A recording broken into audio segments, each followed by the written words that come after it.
एक ऐसी बच्ची जिसको किताबों से था प्यार, जिसका दिन बीते किताबों में और बीते सारी रात। उसकी इस लगन को देखकर माता पिता को हो गया था एहसास कि ये बड़े होकर कुछ करेगी खास। तो मिलवाते हैं ऐसी ही किताबों में हर दिन घुसी रहने वाली लड़की से, जिनका नाम है अंजना मैम। तो अंजना मैम का हम बहुत बहुत स्वागत करते हैं, मिलवाते हैं आपको अंजना मैम से। हेलो दोस्तों, मैं हूँ ऋतु, आधारिका मेकओवर से आपकी होस्ट। आपको मिलवाते हैं आज किताबों में रहने वाली उस लड़की से, अंजना मैम से। अंजना मैम, आपका बहुत बहुत स्वागत है हमारे शो में, जिसका नाम है get inspired. Thank you Ritu. Anjana ma'am, हम आपसे जानना चाहते हैं कि जैसे आपका जो एजुकेशनल वो रहा जर्नी, वो कैसा रहा है? मेरा एजुकेशनल जर्नी बहुत अच्छा रहा। बचपन से ही मुझे पढ़ने का बहुत शौक़ था। कभी भी मेरे पेरेंट्स को मुझसे ये नहीं कहना पड़ा कि आपको पढ़ाई करनी है, या कभी कि नहीं आपके मार्क्स कम आ रहे हैं। लेकिन मुझे क्या था, मैं 18 घंटे पढ़ती थी।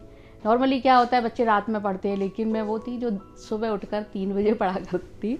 आपको बताओ, बड़ी इंटरेस्टिंग सी बात है ऋतु कि जब मैं पढ़ रही थी, उस समय जब मेरी स्टडी चल रही थी, तो कई लोग ऐसे थे जो सब मुझसे कहते थे कि अरे तुम इतना पढ़ती हो और इतना पढ़ के तुम क्या कर लोगी। लेकिन मुझे क्या था, मुझे कि है नहीं, शुरू से 3 बजे से उठकर सुबह मुझे लगातार कंटिन्यूअस में जो है 8 घंटे पहले पढ़ती थी। फिर रात में, दोपहर में तो मेरे सामने किताब होती थी। कभी कभी मेरे गार्जियन कहते थे कि भाई खाना नहीं खाना है या पानी नहीं पीना है, लेकिन नहीं, पढ़ना है तो पढ़ना है, क्योंकि कुछ करने की एक ऐसी वो थी कि भाई हमें कहीं ना कहीं आगे जाना है, कुछ ना कुछ जीवन में करना है, अपने पैरों पर खड़ा होना है। ये आप का अगर बात करें तो आप इस समय, जैसे आपने एजुकेशन में काफ़ी अच्छा किया है, और आप इस समय किस डिपार्टमेंट में वर्क कर रहे हैं? मैं एसोसिएट प्रोफेसर हूँ। सिंपली अगर मैं कहूँ तो मैं एजुकेशन डिपार्टमेंट में ही हूँ, और मैं प्रोफेसर के लिए मैंने अप्लाई कर रखा है। और मुझे 31 वर्ष की मेरी सेवाएं हो गई हैं। 31 साल मुझे जॉब करते हुए 31 year. When I was only 19 years old, then I joined my job. मेरा अगला क्वेश्चन आपसे यही होने वाला था कि 31 ईयर्स हो गए हैं, तो आपने किस एज से शुरू कर दिया जॉब करना? मैंने तुरंत उस समय जो है education qualification for this job वो एमए हुआ करती थी, और मैंने तुरंत एमए करने के बाद ही ज्वाइन कर लिया था। और मैं तब 19 साल की थी। आज आप देखें तो बच्चे 19 इयर्स में जो है इंटर में होते हैं, हाई स्कूल में होते हैं जी। लेकिन ये बड़ा अच्छा एक्सपीरियंस था कि मेरे लिए कि मैंने जब ज्वाइन किया, तो जब एमए फाइनल की जो पीजी की क्लासेस होती थी, उसमें मुझसे बड़ी उम्र के बच्चे होते थे। और कभी कभी मुझे लगता था उनको फेस करने के लिए कि भाई मैं उन्हें कैसे फेस करूँगी, लेकिन मैंने किया। आज आप किस सब्जेक्ट को लेक्चरर हैं, किस सब्जेक्ट को पढ़ा रहे हैं? मैं इंग्लिश की लेक्चरर हूँ। और एक बात और मैं आपको बताऊं कि मेरे गार्जियन जो थे, मेरे पेरेंट्स, मेरे खास तौर से मेरे फादर जो थे, डैडी मेरे थे, वो मुझे इंग्लिश नहीं दिलवाना चाहते थे। लिटरेचर के लिए उनका नहीं था कि मुझे लिटरेचर में करना है। लेकिन मैंने उनसे कहा, बोले नहीं मैं कोई कोचिंग नहीं कराऊंगा। मैंने कहा नहीं, मुझे तो लिटरेचर ही लेनी है। और मैंने अपने आप पढ़ाई की लिटरेचर की। उस समय लिटरेचर में 50% मार्क्स बहुत मायने रखते थे। लेकिन मेरा था शुरू से कि मुझे लिटरेचर में ही एमए करना है, इंग्लिश लिटरेचर में ही एमए करना है, तो मैंने इंग्लिश लिटरेचर में एमए। ये अपने आप में एक बहुत बड़ी बात है कि उस टाइम पे जब आप स्टडी कर रहे थे और आपने इंग्लिश लिटरेचर एक सब्जेक्ट के रूप में चुना कि इस सब्जेक्ट के साथ मुझे आगे बढ़ना है, जिस समय लोगों के पास ट्यूशन्स नहीं होती थी और कोचिंग्स नहीं इतने होते थे, लोग पेरेंट्स मतलब परमिशन नहीं देते थे, तो क्या आप मतलब क्या हिंदी मीडियम से जो आपने पढ़ाई की, तो क्या उसकी वजह से कोई आपको प्रॉब्लम आई कि आप जैसे आप एक बेसिकली हिंदी मीडियम से पढ़े हो और आपने सब्जेक्ट चूज़ कर लिया इंग्लिश, तो क्या आपने कुछ स्ट्रगल किया? नो स्ट्रगल, क्योंकि उस समय कॉन्वेंट एजुकेशन कासगंज जैसे नगर में तो थी नहीं। हाँ वही। और जब मेरा पहले ये था कि मुझे साइंस में जाना है, तो बीएससी कासगंज में नहीं थी उस समय केवल इंटर तक ही यहाँ पर साइंस था। फिर उसके बाद हमें वापस आगरा या कहीं बाहर जाना पड़ता पढ़ने के लिए। तो जब साइंस में एक लाइन कट हो गई कि हम साइंस साइड में नहीं जा सकते, क्योंकि कासगंज नगर में अब तो है कि हमें यहाँ साइंस नहीं ले सकते। तो उस समय मुझे लगा कि मैं कौन सा ऐसा सब्जेक्ट चूज़ करूँ।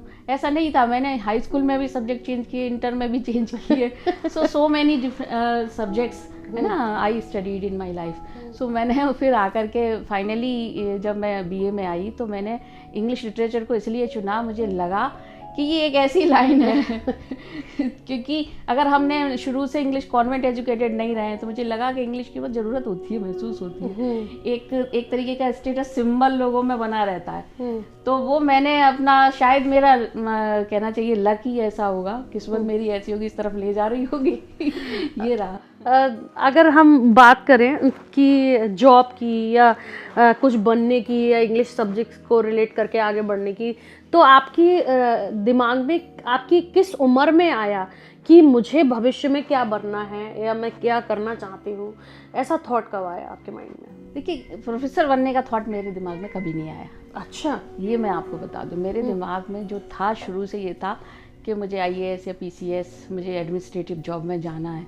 और मैंने कंपटीशन की तैयारी भी करी, लेकिन कभी किस्मत इतने जल्दी दरवाजे खोल देती है ना, ये नहीं पता था कि मुझे इसी लाइन में रहना होगा। कभी बस दो चीज़ें थी, एक मेरे फादर लॉयर थे तो मुझे लगता था कि मैं जो है लॉयर बनूं और या मैं एडमिनिस्ट्रेटिव पोस्ट पे जाऊं। मैंने पीसीएस आईएएस की भी तैयारी की और उसके लिए भी मैंने कंपटीशन देने की कोशिश की, लेकिन हुआ क्या कि वो बीच में ही इतनी जल्दी जॉब मुझे मिल गया, तो वो लाइन मेरी वहीं से बन गई और उसके बाद जो है प्रोग्रेस होती रही। वही है ना कि मतलब डेस्टिनी ने आपके लिए कुछ और सोच के रखा है।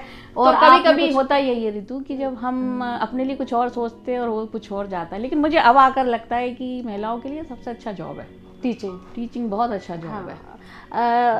हम अगर जैसे हम देखते हैं कि आजकल के बच्चों के लिए, छोटे से बच्चे के लिए, मतलब अगर मैं बात करूं फर्स्ट क्लास के बच्चे के लिए भी ट्यूशन कंपलसरी है। फर्स्ट में, सेकंड में, थर्ड में, मतलब बच्चों के पेरेंट्स को भी लगता है अगर ट्यूशन नहीं पढ़ रहे तो शायद वो कुछ कर नहीं पाएंगे। तो क्या आपको ऐसा आज भी ऐसा लगता है कि अगर आप किसी सब्जेक्ट में जाना चाहते हैं या मास्टरी करना चाहते हैं या आप पढ़ाई कर रहे हैं तो क्या ट्यूशन कंपलसरी है? नो नेवर, ट्यूशन कभी कंपलसरी नहीं है। मैंने आपको बताया कि मेरे फादर इंग्लिश लिटरेचर नहीं दिलवाना चाहते थे। क्यों नहीं दिलवाना चाहते थे? उन्हें लगा कि इंग्लिश, एक जनरल मेंटेलिटी है लोगों की कि इंग्लिश जैसे विषय में अगर वो ट्यूशन नहीं लेंगे तो पास नहीं होंगे, है ना। छोटे शहरों में ज़्यादा है। तो वो क्या है, अगर आप कॉन्वेंट एजुकेटेड नहीं है तो लगता है पेरेंट्स को कि भाई अगर इंग्लिश ऐसा विषय है कि अगर बच्चा कोचिंग नहीं गया तो शायद वो फेल हो जाए। लेकिन ऐसा कुछ नहीं है। मैंने सेल्फ स्टडी की, मैंने कभी कोचिंग नहीं की और मैंने अपने फादर से वादा किया था कि मैं कोचिंग नहीं करूँगी और अपने आप ही। और वो बहुत खुश हुए जब उन्हें लगा, कभी उन्होंने फिर मुझे कभी नहीं रोका। अपनी जो मेरी चॉइस थी उस पर मैं अपने आप आगे बढ़ती रही और अपने आप सब कुछ करती रही कि भाई मुझे कहाँ पर जाना है, किस लाइन में जाना है, क्या करना है। और आज आपके सामने अंजना मैम, क्या आपके हस्बैंड भी शिक्षा जगत में अपना योगदान दे रहे हैं? बिल्कुल बिल्कुल, मेरे हस्बैंड जो है वो भी एसोसिएट प्रोफेसर हैं, गवर्नमेंट कॉलेज में हैं। और मुझे 27 साल मेरी मैरिज को हो चुके हैं और एक अच्छा मुझे लाइन मिली और मेरे हस्बैंड भी इसी जॉब में मिले तो मुझे काफ़ी सपोर्टिव है ना, वो रहते हैं फैमिली में, काफ़ी सपोर्टिव है, जॉब में काफ़ी सपोर्टिव है। तो इसका फ़ायदा मुझे लगातार मिल रहा है। मतलब टीचर की टीचर से शादी हो गई तो वो एक दूसरे को समझते हैं। तो होता है सेम प्रोफेशन में जब दोनों पार्टनर होते हैं तो उनको चीज़ें ईजी हो जाती हैं क्योंकि उनको पता होता है। यही नहीं, मेरे जो ससुराल में जो मेरे इन लॉज हैं वो मोस्टली जो है वो सब प्रोफेसर्स हैं, अच्छी डिफरेंट यूनिवर्सिटीज़ में हैं, तो उसका लाभ मुझे मिलता रहता है। हाँ, कह सकते हैं कि मतलब आपका जो एक पूरा फैमिली है वो बैकग्राउंड है वो शिक्षा जगत में अपना योगदान दे रहा है, जो बहुत ही सराहनीय है। अंजना मैम, क्या आपको लिखने का भी शौक है? क्या आपने कुछ बुक्स या कुछ लिखा भी है? हाँ, बहुत शौक है लिखने का। जब मैं पढ़ती थी तब भी लिखती थी, न्यूज़पेपर्स में लिखती थी। वो कुछ नहीं तो वो लेटर्स उसमें आते हैं, कॉलम। तो क्योंकि मेरे यहाँ फादर को शुरू से शौक था तो वो बहुत सारे 4-5 न्यूज़पेपर आते थे, मैगजीन्स आती थी। एक घर का पूरा ऊपर रूम, बड़ा रूम जो है वो मैगजीन्स और न्यूज़पेपर, तमाम तरह की जो है जो कॉम्पिटिटिव जो मैगजीन्स होती थी उनसे भरा रहता था।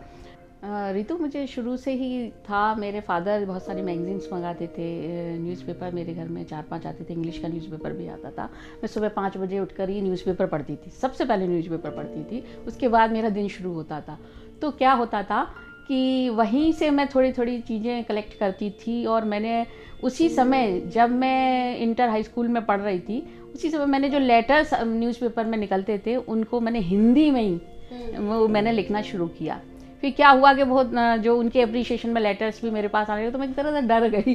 मुझे लगा मुझे डांट पड़ेगी कि मैं जो है ये लेटर्स इसमें थोड़ी थोड़ी लाइनें लिखती हूँ, लेकिन वो सफ़र कभी थमा नहीं। जो मेरी राइटिंग हैबिट थी वो चलती रही, और मैंने अब आकर के धीरे धीरे धीरे धीरे थोड़ा थोड़ा लिख के मैंने, मेरे रिसर्च पेपर्स भी हैं, मेरी बुक्स भी हैं, और एक क्रिएटिविटी जो है वो मेरे अंदर है, जिसको लेकर के मैं, ऐसा ही नहीं कि मेरा यही फील्ड है, मेरा लिटरेचर का ही फील्ड है, मेरे को जहाँ कभी कहीं इंटरेस्ट आता है, क्योंकि इंग्लिश जो पढ़ा होता है उसके लिए बहुत मुश्किल नहीं, और सब्जेक्ट्स को समझना, तो वो मुझे बहुत लाभ मिलता है। मैं क्योंकि मैंने बहुत सारे सब्जेक्ट्स पढ़े हैं, तो मुझे सब में लगता है कि मैं इसमें भी लिख लूँ, इसमें भी लिख लूँ। जब मैंने उसकी तैयारी की, पीसीएस की तैयारी की, तो मैंने सोशियोलॉजी लिया, और भी सब्जेक्ट्स मैंने, ज्योग्राफी भी मेरे पास था, म्यूज़िक भी मेरे पास था, इकोनॉमिक्स भी मैंने हाई स्कूल में पढ़ा, क्योंकि उसमें मार्क्स थोड़े से कम आते थे, तो वो मैंने छोड़ दिया। मुझे लगा कि मेरे से ज़्यादा और बच्चों के नंबर आए हैं, तो मैंने छोड़ करके म्यूज़िक ले लिया। संस्कृत जैसा विषय भी मैंने पढ़ा। तो मुझे, मेरा टेस्ट डिफरेंट सारे सब्जेक्ट्स में रहता है, तो मुझे लिखने के लिए ये नहीं है कि मुझे इसी में ही लिखना है। मुझे कभी कभी लगता है मैं कहानी भी लिख लेती हूँ और कभी चुपचाप चुपचाप थोड़ी सी कविता भी लिख लेती हूँ, लेकिन वो कभी अभी मैंने ओपन नहीं किया। वक्त आने पर वो भी बुक सामने आएगी सबके, और अभी सफ़र जारी रहेगा लिखने का। अंजना मैम, आप जैसे एक वुमेन एम्पावरमेंट के बारे में बात करें, तो आप क्या सोचती हैं, क्या कहना चाहेंगे इस वुमेन एम्पावरमेंट के बारे में? देखिए, महिला सशक्तिकरण का समय तो चल ही रहा है, और इसका प्रमाण तो मैं अपने आप में ही हूँ। अपने को ही सबसे पहले यहीं से शुरुआत करती हूँ। और दूसरी बात मैं ये कहूँगी कि सभी को जो है अपनी शक्ति को समझना चाहिए, महिलाओं को अपनी शक्ति को समझना चाहिए। कुछ भी कठिन नहीं है जीवन में करने के लिए, अगर हम ठान लेते हैं तो हम करते ज़रूर हैं। और एक आगे की, ये एक अच्छी सोच से हमें आगे बढ़ते रहना चाहिए। दुनिया तो पता नहीं क्या क्या कहती है, महिलाएं आगे बढ़ने की कोशिश करती हैं, वो उनके लिए कहीं ना कहीं उंगली उठाती है, लेकिन अगर हम उस पर ध्यान ना दें और आगे बढ़ते रहें, तो हम में वो शक्ति है, उतनी शक्ति हमारे अंदर है कि हम और लोगों से, पुरुषों से भी, और मैं पुरुषों को भी नहीं कहूँगी इससे, हम और बेहतर से बेहतर प्रदर्शन अपनी जीवन में और अपने कर्मों का कर सकते हैं। जैसे कुछ महिलाएं, जैसे किसी अभाव की वजह से जल्दी शादी हो गई, या फैमिली में नहीं ऐसा रहा कि पढ़ाई को लेके काफ़ी वो रहा हो, और किसी उनके मन में जैसे रहा है कि मुझे पढ़ना है, तो आप उनके लिए क्या एडवाइस देना चाहेंगी कि वो क्या कर सकती हैं, कैसे अपनी एजुकेशन कंप्लीट कर सकती हैं? उनके लिए आप कुछ मार्गदर्शन करें। देखिए, वो अपनी एजुकेशन बिल्कुल कंप्लीट कर सकती हैं। एक तो गवर्नमेंट ने इतनी योजनाएं चला रखी हैं, कोई भी ऐसा व्यक्ति नहीं है, गांव-गांव, शहर-शहर, जो अगर पढ़ने की जिसमें लगन है, इच्छा है, तो वो ना पढ़ पाए। लेकिन केवल एक बात है कि उनको केवल इस बात की जानकारी देनी होगी, और इस बात की जानकारी देने के लिए तमाम संस्थाएं वर्क कर रही हैं, और मैं भी चाहूँगी, मैं भी करती रहती हूँ, बताती रहती हूँ बच्चों को। हमारे पास जहाँ मैं जॉब करती हूँ, वहाँ पर गाँव से, ऐसे ऐसे गांव से बच्चे पढ़ने आते हैं, लेकिन मैंने देखा है उनमें लगन कम नहीं होती है। वो बच्चियां बहुत बहुत ज़्यादा ही एक्टिव होती हैं, और अपने कामों को अपने आप ही करने की कोशिश करती है, चाहे वो एडमिशन से रिलेटेड हो या एग्ज़ाम से रिलेटेड हो। तो मुझे लगता है कमी तो नहीं है वहाँ। आज तो हर घर बच्चा एजुकेटेड है ना। कोई लड़की है, नहीं तो भाई हैं उनके, या कहीं है, वो कहीं ना कहीं से उनमें लगन तो है, इच्छा तो है ही कि हमको आगे पढ़ना है। और नहीं है तो मेरी अपनी इच्छा भी है, मैं भी उनके लिए कुछ करूँगी। ऐसे लोगों से मिलना मेरा आगे का है कि मैं ऐसे लोगों से मिलूँगी, ऐसे परिवारों से मिलूँगी, और ऐसी बच्चियों से मिलूँगी, और उनको इसके लिए प्रेरित करूँगी कि वो पढ़ाई करें और आगे बढ़ें जीवन में। आपकी लाइफ का कोई ऐसा मोमेंट, ऐसा पल जो आपकी लाइफ में रहा हो, और आज आप सोचती हैं अगर शायद मैंने वो नहीं किया होता तो शायद आज मैं ये अचीव नहीं कर पाती? अगर मैंने ज्वाइन नहीं किया होता तो मैं अचीव नहीं कर पाती। नहीं लगा, एक बार को लगा। मेरे फादर बिल्कुल तैयार नहीं थे, वो नहीं चाहते थे, वो उन्हें उस लाइन में ले ही नहीं जाना था, उन्हें मुझे प्रोफेसर बनाना ही नहीं था। और जो मेरा अभी इच्छा थी वो इस लाइन में जाने की नहीं थी। लेकिन कुछ ऐसा लगा कि अरे थोड़े दिनों का जॉब है, चलिए पहले इसे 6 मंथ्स के लिए इसको कर लेते हैं। तो मैंने वो ज्वाइन कर लिया। लेकिन क्या हुआ कि कभी कभी स्टार्स इतने अच्छे होते हैं, सब हमारा रेगुलराइजेशन हो गया और हम उस जॉब में आगे फिर आ ही गए। फिर वो आदत पड़ गई, वो मौसम बन गया कि हमें उन बच्चों के साथ ही रहना है, उनको पढ़ कितना आनंद आता है उनको पढ़ाने में, समझाने में। और अब तो इतना ज़्यादा व्यवहार में इतना ज़्यादा परिवर्तन होता है। मैंने देखा, ये महसूस किया है कि बच्चों के साथ रहने में इतना व्यवहार में परिवर्तन होता है कि लगता है कि हम जो है बिल्कुल गुस्सा जैसी चीज़ ही नहीं है, वो तो कभी आता ही नहीं गुस्सा तो। क्योंकि उन सारी परेशानियों को हम समझते हैं, और क्योंकि हमारे भी अपने बच्चे हैं तो उनकी हर परेशानी को समझ कर उसको सॉल्व करने के लिए मन को बड़ा सुकून मिलता है। बड़ा ऐसा लगता है कि हमने किसी बच्चे को जो है ये समझाया और उसको सही रास्ता दिखाया। ये अपने आप में बहुत बड़ी चीज़ है। अंजना मैम, जैसे मैंने आपको हमेशा देखा है कि आपका ड्रेसिंग सेंस और आपका खुद को मेंटेन करके रखना, ये भी आपकी एक ज़रूरतों में शामिल है। आप कभी भी खुद को ऐसे वैसे नहीं रख सकती हैं। जब भी मैं आपसे कभी भी कहीं मिली हूँ तो आप बहुत ही प्रेजेंटेबल, आपका ड्रेसिंग सेंस, आपका लुक बहुत ही स्मूथ और यूनिक होता है।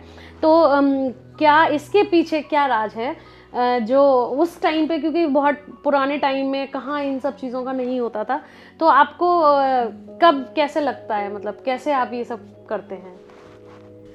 तो ड्रेसिंग सेंस का तो यही था कि ऋतु पर ऐसे परिवार में जन्म हुआ कि जहाँ हम जो है मदर को हमने देखा, फिर इस ऐसे जॉब में चले गए तो ये था कि हमको इस तरीके के कपड़े पहनने हैं। ये शुरू से ही था, बहुत ज़्यादा बढ़ने ठंडे का, पढ़ाई में इतनी बिजी थे, बहुत बढ़ने ठंडे का नहीं था।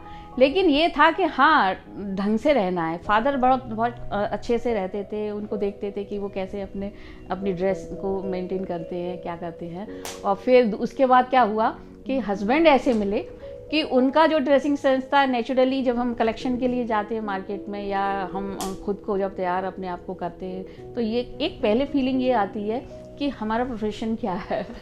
हमको उस प्रोफेशन के हिसाब से रहना है, तो वो नेचुरली अपने आप आ जाता है। जैसे लोगों में हम रहते हैं वैसे ही सेंस हमारा हो जाता है। मैं आपसे एक बात ये और पूछना चाहूँगी कि आपकी लाइफ में कोई व्यक्ति विशेष या कोई ऐसी घटना या कुछ भी ऐसा रहा हो जो आपको बहुत इंस्पायर कर गया हो और जो आपकी लाइफ में इंस्पिरेशन बना हो? हाँ, मेरी छोटी बुआ, हम बचपन में उन्हीं से पढ़ते थे घर पे, और वो भी प्रोफेसर थी, अभी रिटायर हुई हैं। और उनसे जो है मुझे इंस्पिरेशन यही मिली कि भाई उनको जब मैं देखती थी लगता था, और सब लोग कहते थे अरे ठीक है अब तुम इस जॉब में आ गई तो बुआ की तरह ही आगे बढ़ो। तो कभी कभी लगता था, फिर मुझे लगा कि नहीं ये भी ठीक है क्योंकि एक पे स्केल अच्छा जॉब है और बहुत कुछ करने का मौका मिलता है इस जॉब में। तो बुआ जी से ज़रा सलाह लेती रहती थी, उनको देखती रहती थी।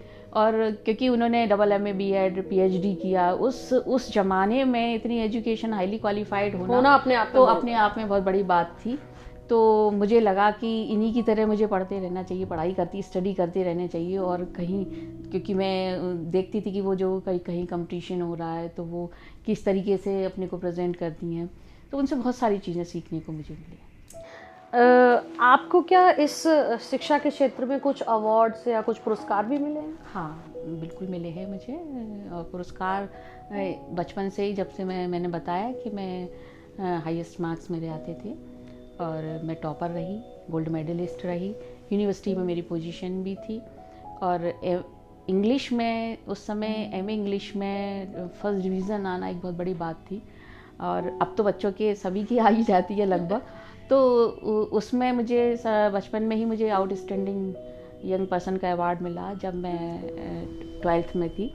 और उसके बाद धीरे धीरे, क्योंकि मैं राइटिंग वर्क करती रही, हर कंपटीशन में जाया करती थी, तो कोई शहर का कंपटीशन मुझसे बचता नहीं था जहाँ मैं नहीं जाती थी, जहाँ मैं अपनी एंट्री नहीं देती थी। हर जगह जाती थी, चाहे मुझे 3rd प्राइज़ मिले। लेकिन होता ये था, ऐसा नहीं है, बहुत सारे प्राइज़, बहुत सारे सर्टिफिकेट्स मेरे पास हैं। उसके बाद जब मैं इस जॉब में आ गई तो मुझे दलित साहित्य अकेडमी पुरस्कार मिला, और एक शिक्षक सम्मान समारोह में पुरस्कार मिलते रहते हैं। मिशन शक्ति का कार्यक्रम मैंने चलाया गवर्नमेंट का, उसमें भी मुझे अवार्ड मिला, और बहुत सारे अवार्ड हैं। अगर मैं संख्या बताऊं तो, कहीं ना कहीं से मुझे मिलते ही रहे हैं। अच्छा, आप आज की जनरेशन को अपना क्या मैसेज देना चाहेंगे? आज की जनरेशन को मेरा मैसेज यही है कि सही रास्ते पर चलें, अच्छी शिक्षा ग्रहण करें, अपने फ्यूचर के लिए बहुत अच्छा सोचें और कुछ गलत चीज़ों में ना फंसें। एक टारगेट बनाएं, वो टारगेट हमको अचीव करना है। इससे क्या होगा कि आपको दिखेगा कि आपके सितारे बुलंदी पर हैं, है ना। तो मेरा यही है कि अच्छी सोच, अच्छे कर्मों से आगे बढ़ें। आजकल जो बच्चे हम देखते हैं स्ट्रगल करते हैं अपनी लाइफ में, आज की जनरेशन बहुत स्ट्रगल करती है, तो आप क्या क्या ऐसे रीजंस हैं जिनकी वजह से उनका जो स्टडी करियर है वो इतना स्ट्रगल होता है? क्या आप कुछ इसके बारे में बता सकते हैं? देखिए, आजकल एजुकेशन सिस्टम में स्ट्रगल है ही बच्चों के लिए। जॉब का स्ट्रगल सबसे बड़ा है ना। एजुकेशन लाइन वो क्या चूज़ करते डिपेंड करता है। शुरू से ही अगर हम वो सोचें, अगर ये कभी कभी क्या होता है, जैसे मैं कह रही थी कि हम ये सोच के चलते हैं कि हमें इसी लाइन में जाना है, वहाँ उस लाइन में नहीं जान पाते बच्चे। कभी कभी पेरेंट्स की भी नहीं मानते। पेरेंट्स जो चॉइस रखते हैं कि भाई आपको इस लाइन में जाना है, तो वो नहीं सोचते हैं उसकी जहाँ जॉब ऑप्शंस ज़्यादा है। तो बच्चे जॉब ऑप्शंस वाले सब्जेक्ट्स को लें, उस लाइन को चुनें। और देखिए, जॉब की स्थिति तो बहुत ख़राब है, तो मेहनत करना सबसे इम्पोर्टेंट है। आपको जो है इस दौरान जो है, इस युग में सबसे ज़्यादा आप बहुत सारी स्टडी करें। ज़्यादा सारे कंपटीशन में बैठना चाहिए बच्चे को। मेरे हिसाब से तो सारे कंपटीशन्स में बैठना चाहिए। जितने कंपटीशन्स उनके लायक है, उन्हें लगे तो उसमें ज़रूर जाएं, ताकि कहीं ना कहीं तो सिलेक्शन होगा। हाँ। और उससे एक क्या एक्सपीरियंस होता है कि हमें जो है, हमने ये किया, तो तैयारियाँ उस तरीके से अच्छी होती। केवल तैयारी करने से ही कुछ नहीं होता है। हमें समझने बहुत ज़रूरत है। टेक्निकली हमें हर चीज़ को और कंपटीशन को हैंडल करना चाहिए। ऐसा नहीं, बच्चे निकलते भी हैं, लेकिन लाइन सबसे बड़ा है। हमें किस लाइन में जाना है उसको चूज़ करें। लेकिन ऐसा नहीं है कि वेरियस ऑप्शन अगर आपके पास है तो उधर आप ना जाएं। मुझे तो लगता है कि आजकल ज़्यादा ऑप्शन होने की वजह से स्ट्रगल ज़्यादा हो गया है। हाँ, कि बच्चों के पास ऑप्शन बहुत हो गए। पहले के बच्चों के पास ऑप्शन सेलेक्टेड थे, तो वो अपने उन्हीं को ढूंढ लेते थे। और आज के टाइम में ऑप्शन इतने हैं कि बच्चे खुद कंफ्यूज हैं। लेकिन मेहनत भी बहुत है बच्चों के। आज के टाइम में बच्चों के पास बहुत मेहनत है। उन्हें खुद खाने के लिए टाइम नहीं है। उन्हें सारे दिन जो है लैपटॉप पर वर्क करना है। हम लोगों को नहीं करना पड़ता था लेकिन पहले, अब बच्चों को बहुत सारा काम है करने के लिए, और ऑप्शंस भी उनके पास हैं। तो स्ट्रगल तो है उनकी लाइफ में, उससे हम डिनाई नहीं कर सकते। अंजना मैम, मैं आपका बहुत बहुत आभार व्यक्त करना चाहूँगी कि आप आए, अपने कीमती समय दिया और हमारे व्यूअर्स को बताया और एजुकेशन के बारे में बताया कि स्ट्रगलिंग तो है ही, बट आप मेहनत करते रहिए, क्योंकि सफलता की कुंजी ही जो होती है वो एक मेहनत होती है। और मेहनत करते रहेंगे तो किसी ना किसी दिन एक मुकाम पे पहुँच ही जाएंगे। थैंक यू सो मच, आप आए, आपने हमें अपना टाइम दिया। Thank you so much.